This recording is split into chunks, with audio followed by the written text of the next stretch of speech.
তিনটা জিনিস জীবন থেকে মুছে ফেলেন। তিনটা জিনিস। রাত জাগা, আপনি সফল হবেন। রাত জাগবেন না দয়া করে, আমার কথাটা আপনি হারে হারে টের পাবেন। রাত 10টার মধ্যে ঘুমিয়ে যাওয়ার চেষ্টা করেন, রাত জাগবেন না। এবং আনইউজুয়াল, অযাচিত, মানহীন স্ক্রল করবেন না। মানহীন স্ক্রল করবেন না। কি দেখতেছেন, কি জন্য দেখতেছেন, মানে কোনো উদ্দেশ্য আছে, কি শিখতেছেন, এটা করবেন না। জীবন বদলে যাবে, বিশ্বাস করেন, জীবন বদলে যাবে। আর হচ্ছে খারাপ সঙ্গ, ব্যাড সার্কেল, টক্সিক সার্কেল থেকে বের হয়ে আসেন।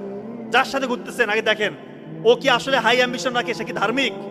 আগে ভালো করে চিন্তা ভাবনা করে দেখেন যে সত্যিকার অর্থে যে ভালো হয় ওর সাথে সময় কাটাতে পারবেন, কোনো সমস্যা নেই। আমি বলতেছি না ঘরের কোণে বসে সারাদিন পড়ো না, খেলাধুলা করবেন, আপনি ধর্মীয় বই পড়বেন, কালচারাল অ্যাক্টিভিটিস যেটা ধর্মের সাথে যায় এরকমগুলো করবেন।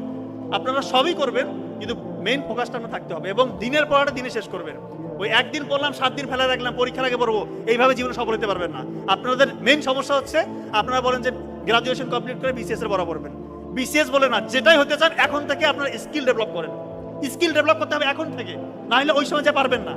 সময়ের সাথে যদি আগাইতে না পারেন, সময় আগে যাবে, আপনি পিছনে পড়ে যাবেন, ব্যাকফুটে পড়ে যাবেন। একটা কথা আছে, সময়কে হয় ব্যবহার করো, না হয় সময় তোমাকে ধ্বংস করবে। কথা কি বুঝছেন? হয় সময়কে ব্যবহার করো, না হয় সময় তোমাকে ধ্বংস করবে।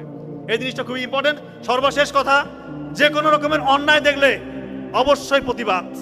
অন্যায় দেখলে প্রতিবাদ করতে হবে।